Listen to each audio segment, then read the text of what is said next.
It's getting close to that time. We got to finally make a decision. Is this going to be the Toronto Blue Jays roster heading into 2025?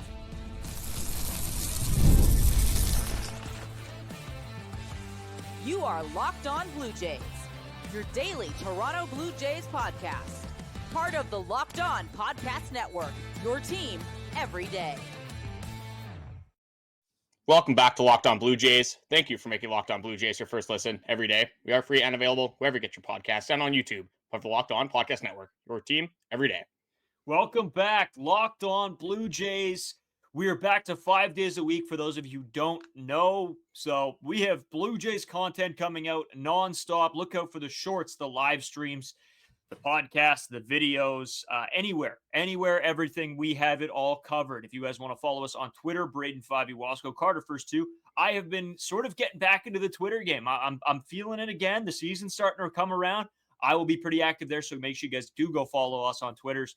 Also, there is Instagram, TikTok. You can follow us on both of those at Locked On Blue Jays as well. YouTube. If you guys haven't already done so, please drop a subscription. It is free. You might as well. And like I said, you get access to shorts, videos, podcasts, live streams for anything big that's happening. We've sort of made YouTube the hub, so make sure you guys do hit the subscribe button as well. Discord link is down in the description. Carter, just before we sort of get going with today's episode, obviously we got to talk Alex Bregman. What is going to happen with him? What's the outlook? Is he going to be a Toronto Blue Jay? Will he even start on a team in 2025 for the beginning of the season? We got to get into all that. And then Kevin Kiermaier rejoins the Toronto Blue Jays. In what capacity? We'll get into all of that as well. But Carter, just to kick things off, again, we've had a few of you guys reach out and say that you guys want a Locked On Blue Jays fantasy baseball league. So I'm going to keep a little bit of a tally, see how many of you guys are interested in fantasy baseball just with the Blue Jays community, because we'll kick one off. I just need to get sort of an idea of how many teams we're thinking. We'll make it as big as possible if we have a ton of you guys that want to join. It might be the most ridiculous fantasy baseball league of all time, but then you can chirp us in the comments. We can chirp you guys. It'll be a blast. We'll have some fun. And, it keeps me up to date on sort of the, rest of the league, what's going on. So it could be a ton of fun. Drop a comment down below on the YouTube or send us a message anywhere else if that's something you guys are interested in. And we'll make sure we do set that up for the community here. But a lot to get into. Enough of the housekeeping stuff, Carter. Alex Bregman. I don't know. I'm sort of at the point where I've accepted that this is the roster the Toronto Blue Jays are going to move into 2025 season with. What do you got? Any news? Anything coming out? Like what is the whole landscape looking like in the Alex Bregman situation? There's nothing major coming out anymore. It's just with Alex Bregman, it's kind of the last big fish on the open market. We had Juan Soto, we had our Corbin Burns, Max Fried, the Pete Alonsos. You can go down the list. Roki Sasaki, Teoscar Hernandez. We're kind of just left with one, and it's Alex Bregman, the last kind of game changer on the offensive side of the ball for the Toronto Blue Jays, and just for really all teams around the league. The last superstar caliber free agent that you could say is still on the market. But it's been a little bit interesting because I've seen multiple reports saying two different things. The first one is from, I believe it was Jim Bowden, who says that there's still a bunch of teams in on Alex Bregman. He listed the Boston Red Sox, Toronto Blue Jays, Chicago Cubs, Detroit Tigers, and Houston Astros in that. But then we had a report come out when I was just looking about Alex Bregman stuff. I was looking around the internet, and I saw this report from the Chicago White Sox owner. And the headline of the report is MLB trade rumors. Cubs believed to be out of the Alex Bregman sweepstakes after Hush front office's takedown of fake media narrative. And it's a long article, so I'm going to kind of sum it up. I'm just going to read one major quote from this article. Jed Hoyer, who is the Chicago Cubs owner, he goes on to say, we're in the entertainment business and sometimes rumors come out and they have no foundation. You'll see the entire article's thousands of words long based on something that we've never even discussed. And that's a pretty interesting piece because we've talked about that a lot on this podcast, just the narratives going around about Alex Bregman, just a bunch of other free agents as well. Like, for example, the Pete Alonso sweepstakes, we were as Toronto Blue Jays fans. Pete Alonso apparently was on the 1 yard line going to sign with the Toronto Blue Jays and don't really hear anything for 3 days. And then all of a sudden the Toronto Blue Jays are completely out on Pete Alonso. So it's very, a lot of people have become very skeptical of a lot of these MLB insider reports, and for good reason, because we don't really know what we can believe and what we can't believe. Yeah, I mean, we did a whole episode on just the absolute terrible narrative that the media is spinning for itself. And some people will call us the media, but we're not insiders and we don't claim to be insiders. we talk about the information, we talk about the news, we talk about this team and the ongoings of the Toronto Blue Jays and the rest of the MLB. It all doesn't really make a whole lot of sense to me. I can't believe that there hasn't been an Alex Bregman signing, even if it isn't with the Toronto Blue Jays. If it was with another organization, there is so much information coming out. Like you said, I just read a report, Carter, from the New York Times that said if the Cubs can't re-sign Alex Bregman, they're going to look for at Justin Turner, for goodness sakes. So I don't even know where these articles are coming from. I don't know who's thinking about them. But obviously there's a lot going on. There's a lot of, I think, fans on a lot of different teams that are interested still in Alex Bregman. They still think he would fit well within their organizations. And don't get me wrong, I'm the same way. I feel that Alex Bregman makes this team better. But what's the deal he's looking at? We've heard upwards of 6 possible years, Carter. And is that where the Toronto Blue Jays want to put a ton of money for 6 years in an Alex Bregman that's getting older? I don't think so. We just did this episode on who's going to be this team's DH. We talked about Will Wagner, Elvis Martinez. Some of you guys say Addison Barger, Davis Schneider, Joey Loperfido, all of these guys. And if you sign Alex Bregman for 6 years, that sort of takes another position away from a young, as a team, you can have a spot for one young guy to try and shine and ride the hot hand with. But if you make this move, I don't necessarily know that it gives you the space to do so. Yeah, and they were in on this all-in approach going into 2025. I just want to clarify, Jed Hoyer, he is the president of Chicago baseball operations, not the owner. So very high up, obviously, in the Chicago Cubs system. But back to Alex Bregman. I was in on this guy when at the start of the offseason when I thought it was going to be a 3 to 4 year deal. I think Alex Bregman can be a very good baseball player on this team. I think if you're going to go all in on this approach, then Alex Bregman obviously is going to be a better candidate than some of these younger players. The Ernie Clements, obviously, more established player. What the defense you're going to get from, probably a guy with a way higher upside, obviously, than a lot of your rookies and Ernie Clement. But as soon as you get to 5 years, even 6, 7 years, that's why I think nobody has signed Alex Bregman, because nobody wants to commit those 6, 7 years to a guy like Alex Bregman, who had obviously 2 very good seasons, but kind of in the midst of the Houston Astros cheating scandals.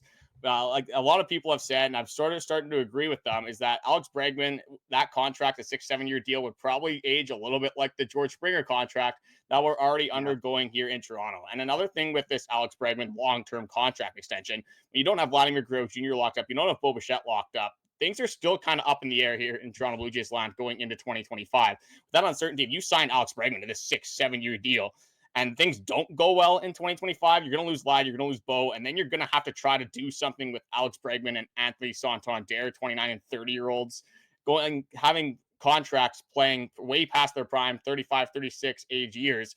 And you're kind of just in this weird spot where you can't really commit to a rebuild. You're not going to be able to sell those guys on those major contracts. You're not going to get a lot in return for them. So I think in that aspect, when you're looking at that long of a deal for a guy like Alex Bregman, who's the talk started out around 150 million, but about 25 million a year. Now it's looking like it could be around 200 million, maybe even exceed that 200 million. And I don't think owners or GMs are having a problem paying Alex Bregman $25 million, $30 million AAV. It's going to be a problem when this guy's 35 or 36 years old and he's still getting that 25 to 30 million AAV. Just a massive risk to take on a guy that hasn't played that caliber of baseball that he did with the Astros in those 2018, 2019 seasons in a very long time since those cheating scandals. Yeah, no, absolutely. And I think when we look at this from a Blue Jays perspective, you're 100% right.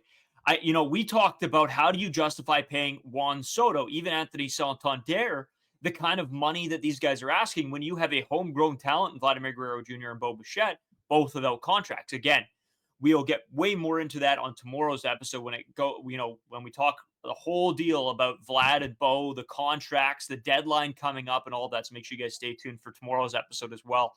But Carter, when we talk Alex Bregman, we've seen him play. You know what you're going to get out of Alex Bregman. And I think that is where a lot of these teams are still somewhat interested because he hasn't shown that rapid decline quite yet. And you're right.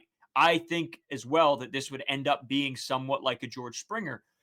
But in the same respect, you got to give the guy his flowers. He hasn't fallen off yet. He hasn't shown that steep decline. So I could 100% see an organization taking a shot on him. Do I think that it's the best idea for the Blue Jays right now at a 5-6 year deal? No, absolutely not. But if starts to get to the point of spring training, the start of the season, and he still hasn't signed, maybe Alex Bregman decides, okay, I will take a 2-year deal for $25 million, whatever it may be, and go sign with a team like the Blue Jays or the Cubs. I think that that's a more realistic possibility, just seeing the time frame we're in right now with the remaining free agents. And when you're just looking at the fit as well, he fits way better with the Detroit Tigers, fits a lot better with the Boston Red Sox. It would make more sense for him to go there. It would make more sense for him to even return to the Houston Astros, offered him a 6-year, $156 million deal that he promptly turned down. And when this guy has the agent, just the agent, probably the most annoying one in all the baseball to deal with, it was just Scott Boras. We saw this a little bit with JD Martinez and Blake Snell last year, where it was spring training. You don't have a contract offer. Well, you have contract offers, but you don't have anything signed. You don't have anything concrete. And then you missed that little bit of spring training. We saw how the start of the season worked out for those players. JD Martinez picked it up a little bit slower than obviously Blake Snell did, who ended up having a very good season. And then you're going to probably have those same problems, whether it's, again, Alex Bregman as well. If you don't get that full spring training, we see what that can do to people.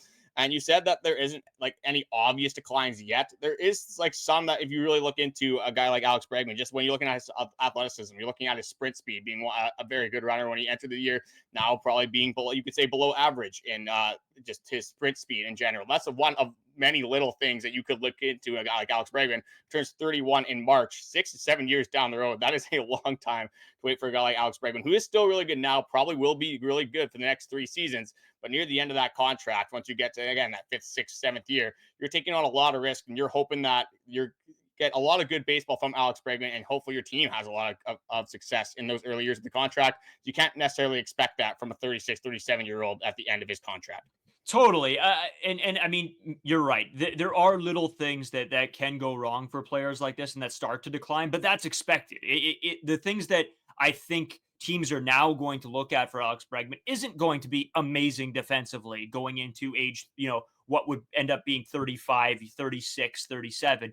It's not going to be looking for your best defender. It's going to be a guy that can still hit for some power, get on base, slap the average. Hopefully that is probably more so what these teams are looking forward to with Alex Bregman.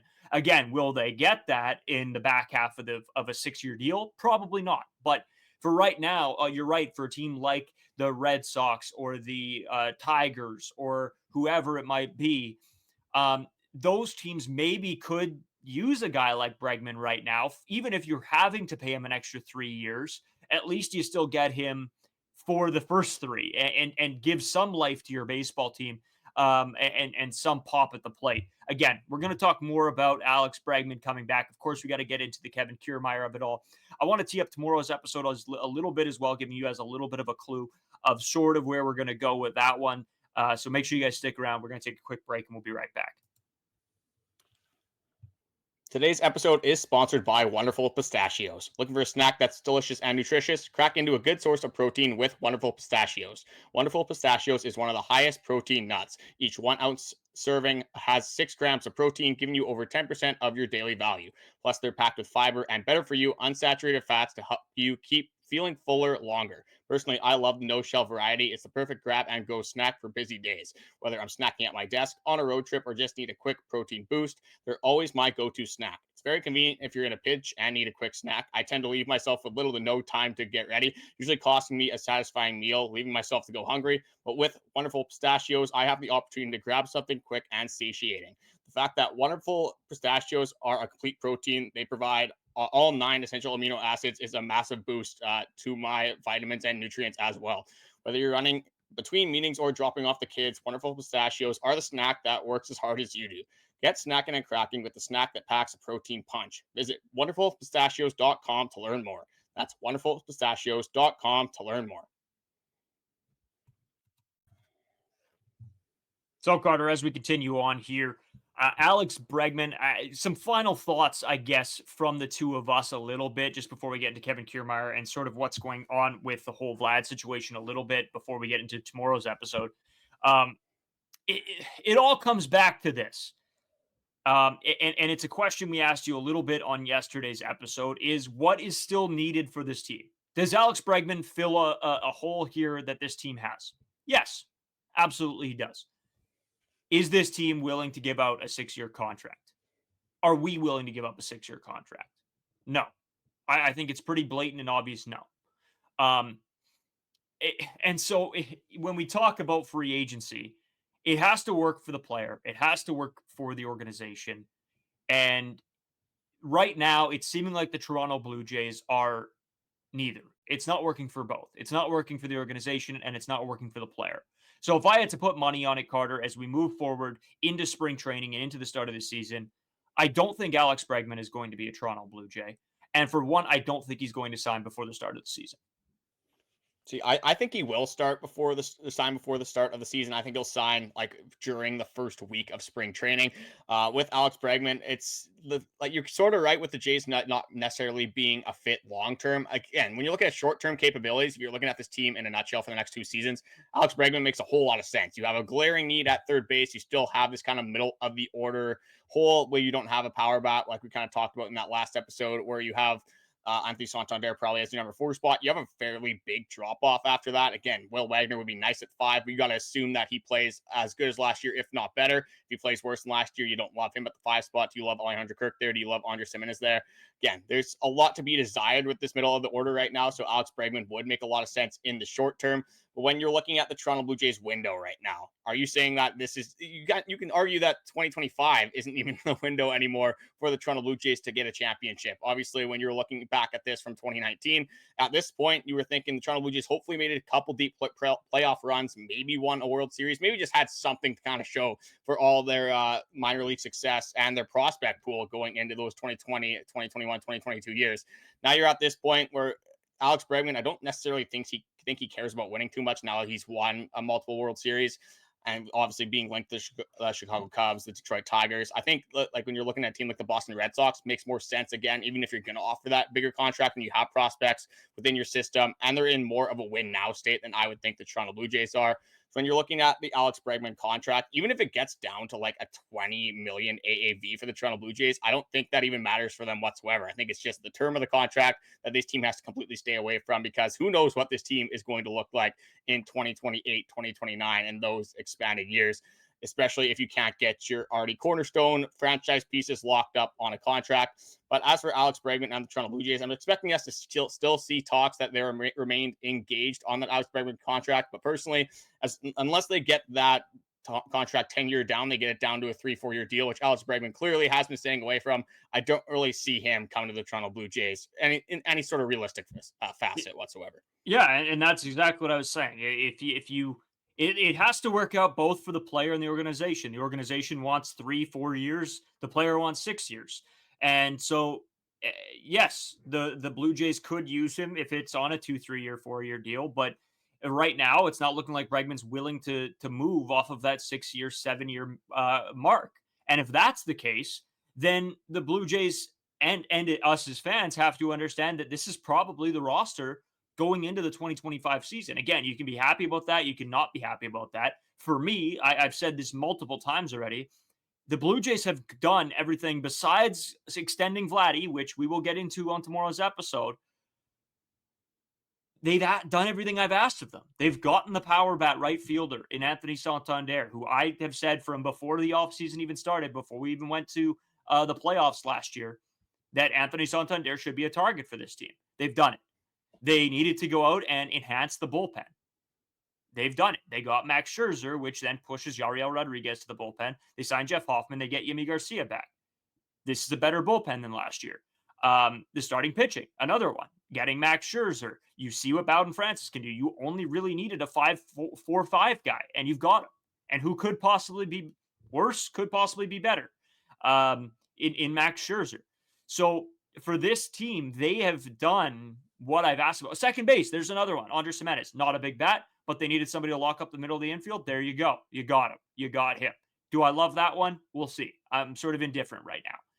So to think that Alex Bregman not coming here or Pete Alonso not coming here is the end of the world to this team. I know I saw a bunch of the comments saying that this team still needs a power bat. They're still one bat away from being a playoff team. I think you're wrong. I think you're wrong. I think this team has the pieces if everybody plays well. And I don't even think I'm asking for everyone to play insanely. They just have to play well, play good baseball. And I think this team has the pieces right now. And I will argue with that about anybody right now. I had an argument the couple nights ago, Carter, about the same thing. I think this Blue Jays team has the pieces to be a playoff team. A World Series team, but a playoff team for sure. We've seen weirder things happen. Worse teams make the playoffs. This is a decent baseball club, and they have what it takes. I don't think Alex Bregman on a 6-year deal is anything but bad for this organization in the long term. Yeah, it would be nice, obviously, for 2025. Probably would be nice again for 2026. But when you look at it for the long haul, don't necessarily love the fit. And I'm going to kind of continue on from what you said about the Blue Jays being a playoff team.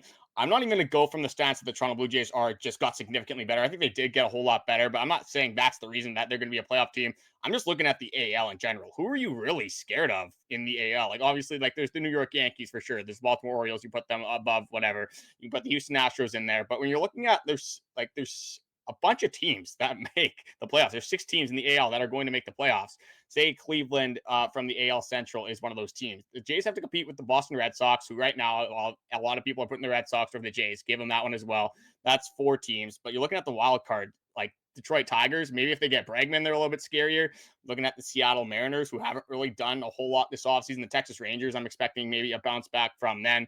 Like the Oakland Athletics, are you going to be scared of a team like that? The Tampa Bay Rays, the Minnesota Twins, like isn't really that many good teams in the AL. Even looking at last year, when you look at the playoffs, obviously the Dodgers absolutely killing the New York Yankees in the World Series, but the Cleveland Guardians not playing that good of baseball against the Yankees either. Just in general, the Kansas City Royals making a little bit of a run, the Detroit Tigers making a run. These are teams that weren't even being talked about at the start of the 2024 season. So I think the AL is fairly wide open, especially for a lot of these wildcard teams, where we could see some surprise teams making it. And the Toronto Blue Jays, I don't even think should necessarily be a surprise team. If anything, they're a fringe team to be looking at the battle for one of those wildcard spots going into the season. You're 100% right. And I just had this conversation literally, I don't know, 35 minutes ago at work, this exact conversation. I don't believe the AL is as strong as it has been. The Yankees, as much as the Yankees fans and everybody wants to say that the Yankees are still a good team, they are still a good team, but they are significantly worse without Juan Soto. They're significantly worse without the pieces that they have lost last year. They're still a good team. I'm not saying they're a bad team, but they are significantly worse. Will they still make the playoffs? Absolutely. The Baltimore Orioles, losing Anthony Santander, they still have a good team, a lot of prospects. They'll probably be Lost good. Corbin Burns as well. Lost Corbin Burns as well. You're right. And what I can tell from the AL as of right now is that it isn't going to be that top-heavy team. I don't know if there's going to be a team that wins 100 games. I think you're going to have a lot of these middle-tier teams and a huge battle for the wild card right now. I think there are a lot of fringe teams, and somebody has to take the AL.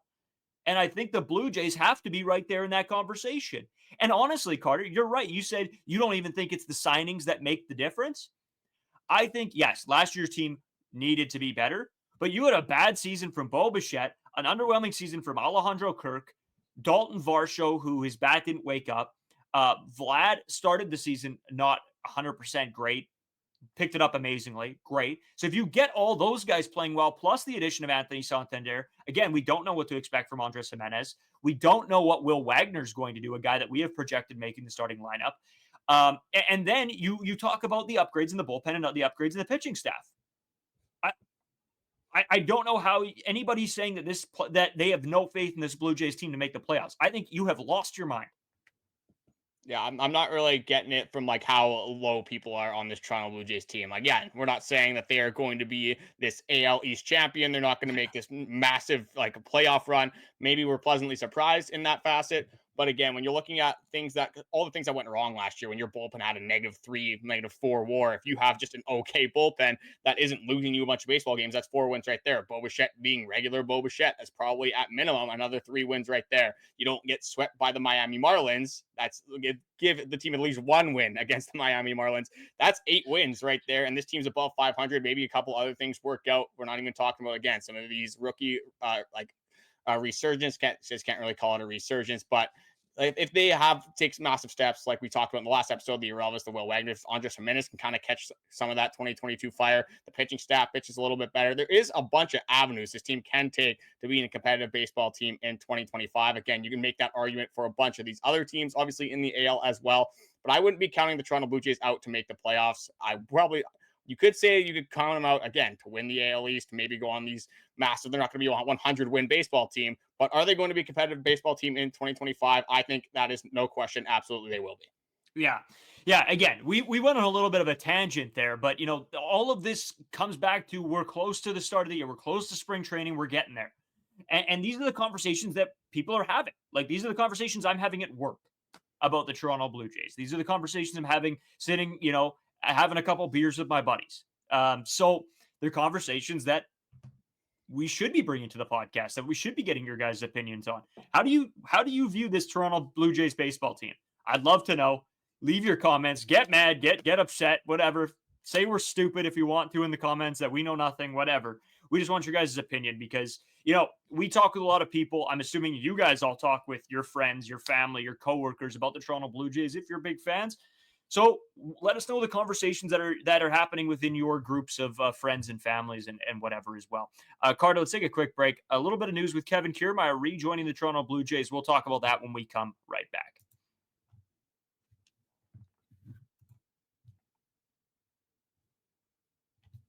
So, Carter, Kevin Kiermaier, the man who loved Toronto and Toronto loved him.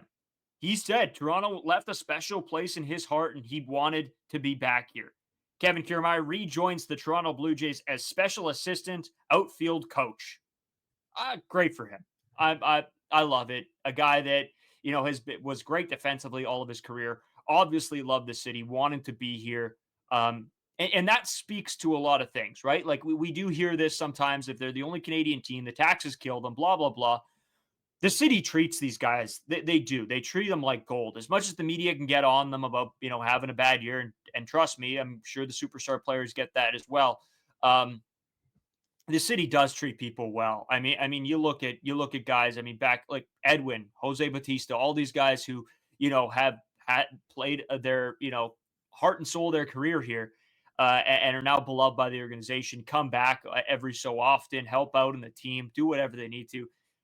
It really shows just how great a city Toronto is and a great nation Canada is, even though we're getting absolutely smacked by these Trump tariffs soon. But that won't help the situation. But it shows how great the city is, at least for these players.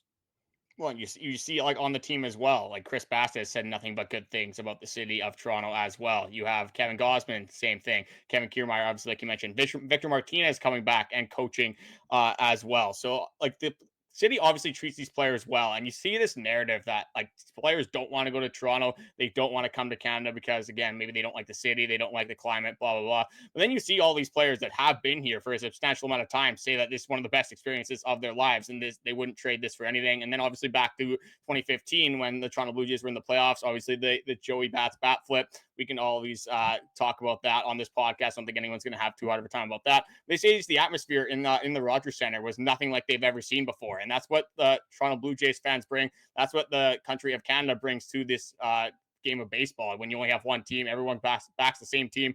Really quite a unique atmosphere to have on your Toronto Blue Jays. And just back to the kind of the Kevin Kiermaier stuff, I just like the way that he described what his role would be. He kind of goes into says a special assistant / outfield specialist / outfield whisperer. I'm just thrilled, and it's a dream job of a lifetime. He cannot wait. So again, a guy that instantly became a fan favorite after being, again, probably one of the more hated guys in the Toronto Blue Jays fandom. But again, a guy that just comes in, rides his bike around the city of Toronto a little bit, and wins over the fans' hearts just like that. Yeah, man, it is. It's just a nice story. And, sometimes we get caught up, and we talk about this once in a while in the pod, just about how we have to remember that this is still a kid's game, right? And as much as we love it and we spend our lives devoted to a team, and as much as we get upset, you have to remember all the good things that baseball does too, and have a little fun. That's what, this podcast is supposed to be too, as much as we like talk about news and information. Sometimes just like living in the moment, living in the feeling of baseball And the more and more we get closer to the season, Carter, there's just something. I get a little jump in my step. I'm back on MLB The Show playing a franchise mode. I'm playing a Be a Pro. I'm pulling the old glove out, getting ready for slow pitch season. There's nothing like baseball season. Especially in Canada. When baseball season comes, that usually brings warmer weather as well. So that's another thing to look forward to. Just being able to go outside and not absolutely hit your life and try to run back inside to somewhere where it's heated within 30 seconds. So that's also another bonus for obviously us Canadians. But it's going to be a pretty fun season, I feel like. When we were talking about the Toronto Blue Jays, even at the end of last season, when it was September, October, there was not a lot to be positive about regarding the Toronto Blue Jays. Now, when you have all these signings, you have Kevin Kiermaier coming back, you kind of put it all together. You kind of put out the Vladimir Guerrero Jr. extension. Maybe we do get one of those. We'll talk about it a lot more, obviously, for the Thursday episode. But that would really cap off this offseason. I think that would make a lot of Toronto Blue Jays fans happy and excited to see what this team can bring in 2025. Yeah, man, I'm excited. Again, let us know what you guys think about the fantasy baseball league that we might do here within the Locked On Blue Jays community. We know that, you guys love ball. We love ball. I'm a big fantasy guy. Carter's is a massive fantasy guy. There's not a minute that goes by throughout the day that I don't think this guy's not checking one of his fantasy apps. We have a battle on waiver wires usually because we are both sitting there scrolling through 90% of our days. So if you guys want to get involved and you guys want to have some fun with us, we'll maybe put that out there. We just want to know if that's something you guys are interested in. So leave a comment. Again, anything we talk about on this podcast, make sure you leave a comment. Go through other comments. If it's something you agree with, let the person know you agree with them. If you disagree with them, tell them why you disagree with them. We love having the little back and forth within the comment section. We love seeing you guys go back and forth a little bit with each other. It doesn't have to be mean. Just have a conversation in the comments. It gives sometimes sparks an idea for us on a topic. Oh, wow. Okay. These guys are really interested about this. Let's have a chat about it. So again, as always, thank you guys so much for listening. Hit that subscribe button if you haven't already. And we'll see you guys tomorrow.